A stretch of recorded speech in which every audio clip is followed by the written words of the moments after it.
Broadcasting from the Keep Moving Forward Creator Studios, it's time for the Athletes of the Titan Games podcast. This limited release show features the stories of the 2019 contestants of Dwayne "The Rock" Johnson's athletic competition, NBC's The Titan Games. Now here's your host, Katie Galley. Hi everyone, and welcome to the Athletes of the Titan Games podcast. I'm your host, Katie Galley. In the Keep Moving Forward Creator Studio with me today, I have Titan Games athlete, radiologic technologist, and radiation therapist, Jenessa Goeman. How are you doing, Jenessa? Hi, I'm well. Thanks for having me today. Of course. Thanks so much for taking the time to speak with us and share your story. Absolutely. I can't wait. Me neither. So just to get the ball rolling, I wonder, where did you grow up and how, if at all, was your childhood shaped by athletics? Yeah, so I grew up in a very small town of Madison, South Dakota. It's my mom, dad, and my year and a half older brother. I remember going to a tumbling and dance activity for summer downtown with my folks. They took me down there, and I saw a couple girls doing these little dance and tumbling moves on these wrestling mats, and it was in the parking lot of a grocery store. So the next thing you know, I'm like, oh, I want to do that. So I ended up getting involved in gymnastics from the age of 5. I started out with a little bit of ballet and then got into the competitive gymnastics end of it, and from there on I was hooked. Man. Yeah, gymnastics it's a great foundational sport, and it's so much fun to start at a young age and just to see the progress that you can make as you get older. Yes, yeah. It has definitely instilled in me a lot of, dedication and hard work even to this day. Oh, yeah, absolutely. And so when you decided you loved gymnastics, really starting to get into it, did you see yourself going down a path where did you maybe want to compete at the collegiate level or try and go beyond that professionally? Or did gymnastics stay in your early life? Yeah. So I started out competing in club gymnastics, and I did that for a lot of years, and I traveled probably 6-7 days a week, 45-minute commute there and back from home. My mom and dad kind of switched back and forth, taking me down there, and competing. We traveled all across the country, and I did that from probably, age 9 to, I was like a 7th grade in high school, and then I switched over from club gymnastics and got into my high school gymnastics as a 7th grader. Wow. I did varsity as a 7th grader, believe it or not. So I did that, and then I was a part of a national championship team in high school. I think we had the most consecutive wins at 13 total back then, and it continued after I was out as well. So I don't know what the record is now.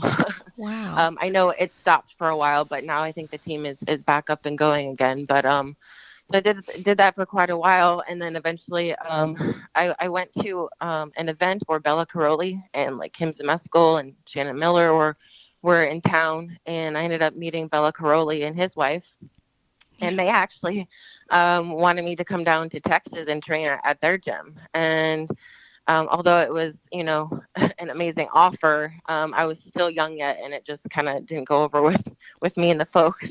So. But no, I competed until I was 18, up until I was a senior in high school. And then, but then I was kind of burned out. I mean, I traveled a lot and gave up a lot of stuff as a child, with friends and stuff and birthday parties and all that, the boys and all that stuff growing up that you want to be a part of. I missed out on a lot of that. So college came, and I was burned out, and I just wanted to kind of, do my studies and have fun. Yeah. So, yeah.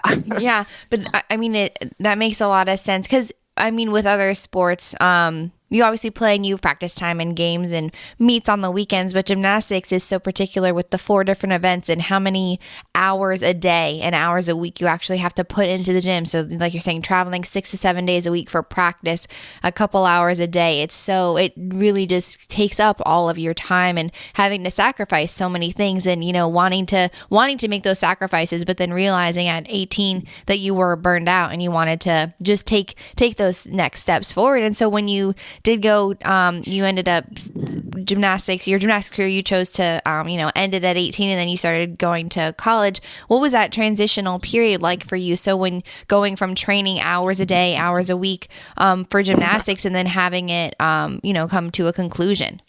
Yeah, it was quite a difference. I still kind of worked out, here and there. I ended up working while going to college, so that took up a lot of my time. I was a waitress, a host, and a bartender back home. So I did that for, 4 or 5 years through college. And then I ended up dating and all that fun stuff and, going out and partying and just kind of trying to get, a hold of the whole college experience, which kind of backfired at me. So I ended up going to a party one night and got too drunk. And what should have never happened to any woman ever happened to me. I was taken advantage of at a party. Wow. So that was very devastating towards me. And after that happened, I turned to running. I don't know if I was trying to run away from the pain, but I started getting active again and turned to running. And then by that time, I ended up graduating from college and my radiologic school. And then the next thing you know, I am wanting to move away from home. So I ended up picking up everything that I had really and moving to Florida. One of my best friends from back home, she was from Florida. So she had moved back after high school and she bugged me to come down. And so once I got done with X-ray school and college, I was like, you know what, I'm going to move. I'm going to get out of here. I need to change. Part of me was running from that pain. And then I also had a hard time with people back home in my radiologic technology class too. So I was kind of wanting to get away and get a change. So, and then that sparked my Florida move. Wow. My gosh. I mean, that is, that's completely devastating to have something like that happen. And have that be part of your collegiate experience. But the way you look at it is, you started off as running, trying to run away from it, but then now using it to fuel you forward and propel you and, use that to make you stronger. And so with that, just, driving from that and kind of at the simultaneously pursuing that degree. So with radiology, how did you become aware of that and what kind of drove you to pursue that path? You mean pursuing the radiology end of it? Yeah. Well, that I knew I wanted to do something medical, okay. And I know I didn't want to be a nurse.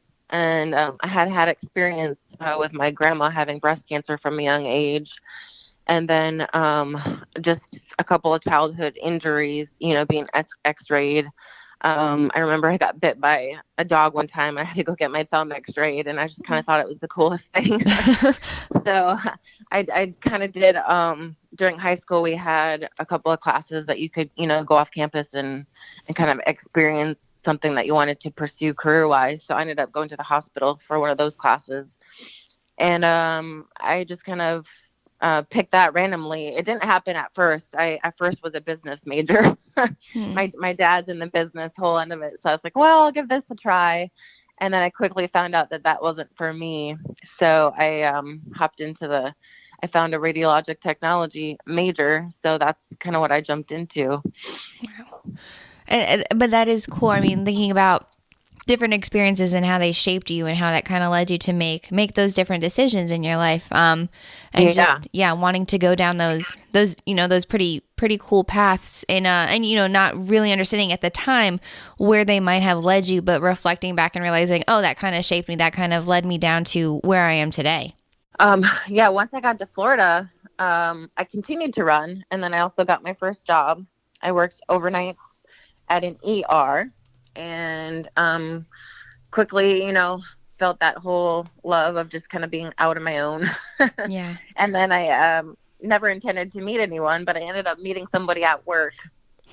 And he worked as an EMT, and we ended up dating for a few years. And while I was with him, I continued to run, but I was injured. And then I did a couple half marathons, actually, and injured my left knee. I tore my meniscus medial and laterally. Wow. So that kind of put me back from running. But when I was with my ex, he's like, hey, come with me to the gym, and you can still work out. You don't have to run. And kind of showed me the ropes. And oh gosh, I fell in love with weightlifting from that point on. So I can actually kind of thank him for getting me involved in the bodybuilding that I still do today. Wow. So you had never really had experience with the weightlifting side of working out prior to that? No, none at all. I didn't know really anything about it. Wow. And actually, I was really intimidated. Just by I was really, yeah, by, even hearing about it. And yeah. because I had no clue what anything was, so he coached there, and I quickly grew to, falling in love with it. And I saw a huge change in my body, and I fell in love with that aspect of it too, the physicalness. Yeah. That's so cool that you got to, really it was something new that you learned about and you fell in love with it, so you went all in. So then now you said you fell in love with the bodybuilding part of it. So do you compete as a bodybuilder, or do you do different kinds of competitions?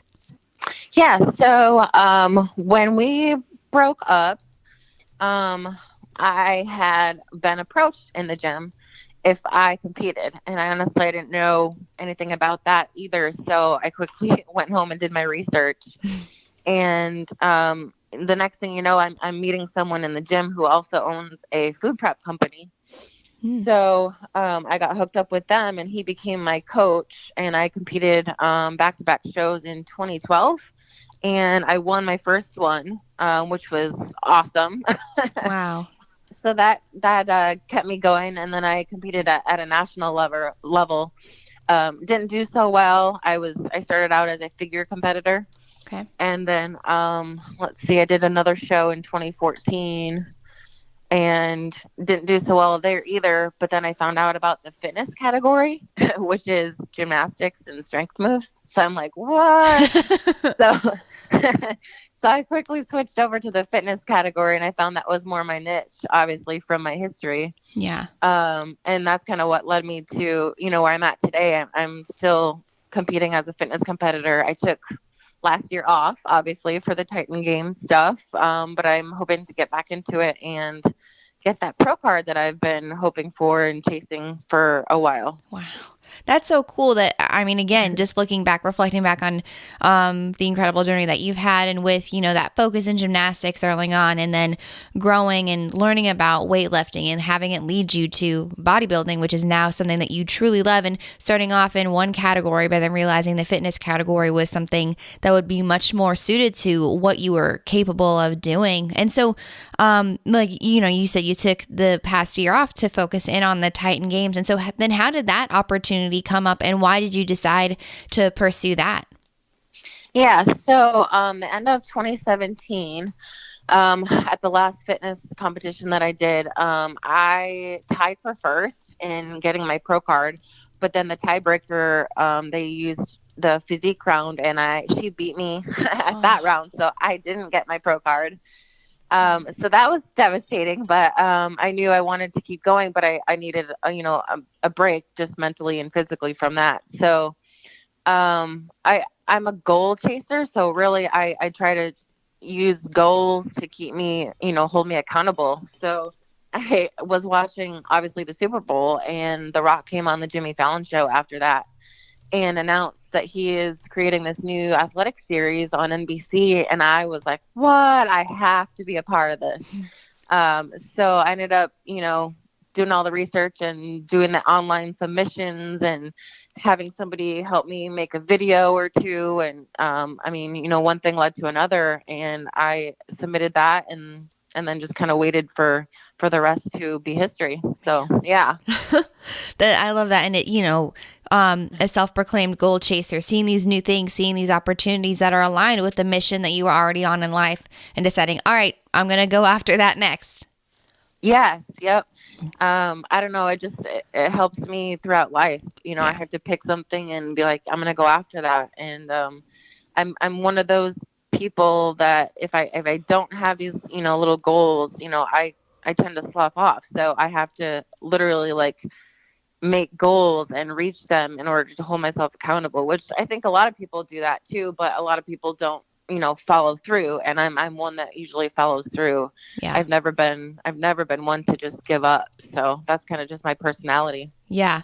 And that's awesome too, knowing that about yourself and having this lifelong long of experience focused in on athletics and having it carry over into all different areas of your life, knowing that, okay, this goal setting mentality is key to success no matter what I decide to go down, what career path, what athletic path, no matter what it is, knowing that that goal setting is so important to success.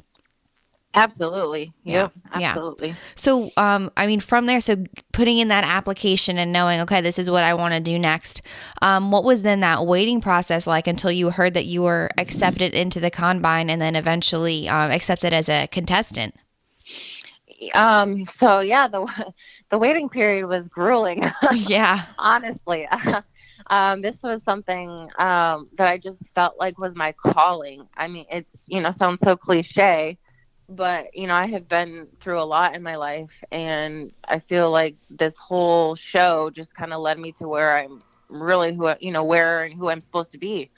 So I never really in my mind knew that I wasn't going to make it. I had always had that, that thing in the back of my head saying, like, this is yours. This, it's your time. So, I waited patiently, and I continued working out, and I did all kinds of workouts for this process, because the show, nobody really knew what the show was going to entail, as it's the first season, and so nobody knew what to prepare for. But I just I continued working hard in the gym and at my job, and just stayed active as much as I could. And then one afternoon I was at work, and I got the phone call from Liz. And she was like, "Hey, Jenessa," she's like, "I'll be happy to, tell you you made it to the combine." And then the next thing you know, we're checking out flight dates. So I remember jumping up and down, screaming at work. My coworkers are like, "Oh my God!" So it was one of those moments I'll never forget.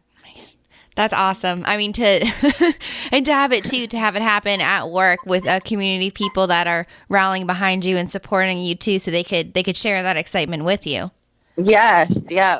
Yeah. It's definitely, I have a lot of great coworkers that support me in this journey, and it's hard not having my family down here in Florida. Yeah. Although we're still really close. So my folks were the next phone call. So that was pretty awesome. Yeah. Oh, that really is amazing. And so, having that call then and setting you up, okay, you're looking at flight dates, and it became, it shifted from this goal that you have, something you knew you wanted to achieve, to, okay, this is reality. I'm actually on my way to the combine now. How did you flip that mental switch then to start just preparing yourself and being ready to compete at that level so that you could earn a spot as a contestant?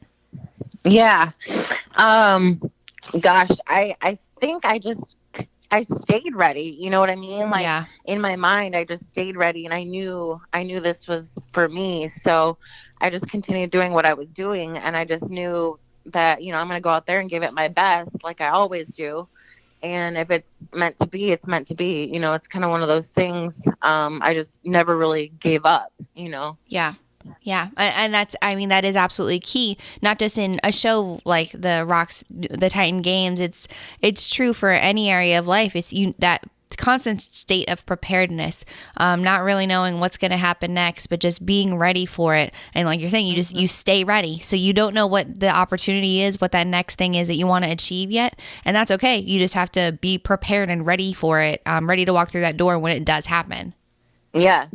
And just, keep praying and just, hoping and never give up that it is going to happen. It's, it's a matter of when, but it is going to happen. Yes. And I try to keep an open mind like that. Yeah, that's absolutely key too. You're right. That is easy to overlook. You're so driven and focused on it, but you have to have that faith in the journey, and also that faith in yourself that you are ready whenever that opportunity does arise. Yeah, I totally agree. Yeah. So with this incredible experience that you've had, on the combine and in the games itself, I wonder, Jenessa, what would you say your definition of a Titan is, and how do you believe now that your experience on the games will carry over into the rest of your life? Yeah, so gosh, my definition of a Titan is somebody just, that stays mentally prepared and ready for the next move. Somebody that never wants to give up hope. One of my friends, she commented on one of my social media posts, and she's like, "I'm so proud of you," and I was like, "Oh gosh," I was like, I appreciate that, but I just at the time I didn't feel like what's really to be proud of. But then she kind of responded back with, she's like, I've known you my whole life, and she's like, you, even though you fall short sometimes, Janessa, she's like, you never give up and you always are ready for your next move. So that's, I feel like, wow, like that is me.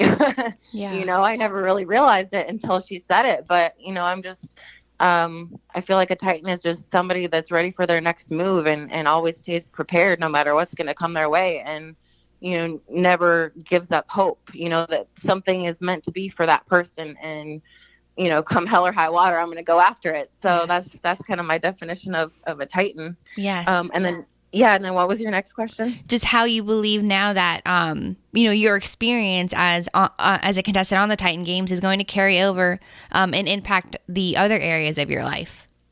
Yeah. I mean, DJ created this huge platform for us that I couldn't be more grateful for, and the chance to be on.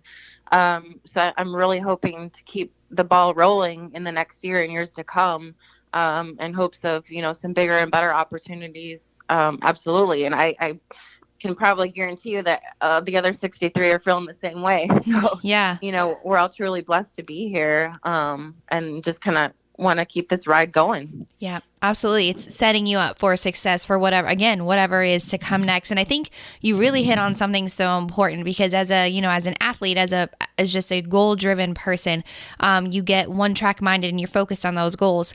If you get in your own head, obviously you have that mental strength, but that doesn't mean every day it's easy to keep going. And so when your friend commented on your post, having someone in your corner, having that community behind you to remind you of the kind of person that you truly are, to help you remember these are the things that you've done, this is what I see in you.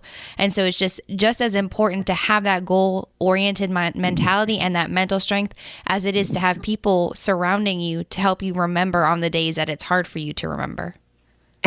Exactly. I can just said it better myself. Yeah, I'm truly grateful for, the support system that I've had through all this. Words can't even express how grateful I am for this opportunity. Yep. It really is key. You can't go after yourself. Obviously you did achieve all of these things personally, but it's, to the people who help you get there, they rally behind you. They're part of that process and that journey too. Absolutely. Yeah. So Jenessa, just with this incredible journey that you've had, and knowing that it's far from over, you still have all of these goals left to achieve and these things that you want to strive for and get to. I just have one final question that I ask all of my interviewees. What do you want to be remembered for? Oh, let's see. I want to be remembered for as just one who never gives up. That although there may be some downfalls and some road bumps, just keep going. There's always going to be something better, and you just have to use those backlashes as fuel. You know what I mean? You have to let that drive you forward. Yes. Yep, absolutely. I love that. Just use all of that, all the good, all the bad, everything that happens to help push you forward, because it could be easy, especially, everything that you have gone through and those experiences. It would be easy for anyone to be derailed from that. But you chose intentionally, like, no, these things are not going to derail me. Not that they weren't extremely difficult and not that they didn't hurt you at the time, but now using those things as fuel to never cease moving forward. Yep. I always say that how I got into bodybuilding and the breakup that happened, I turned that pain into passion, and other people can do the exact same thing too. They just have to have that mentality for it. Thank you all for tuning in to today's installment of the Athletes of the Titan Games podcast. To learn more about each of these Titan athletes, be sure to check out their information in the links in my show notes. Furthermore, to stay up to date on all things coming out of the Keep Moving Forward Creators Studio, be sure to subscribe to the Keep Moving Forward podcast iTunes channel and follow along on social media, also available in the show notes. As the creator of the Titan Games, Mr. Dwayne "The Rock" Johnson says, "Titans aren't born, they're made." And I hope today's story helped you realize all that you are capable of becoming if you put in that hard work and just keep moving forward.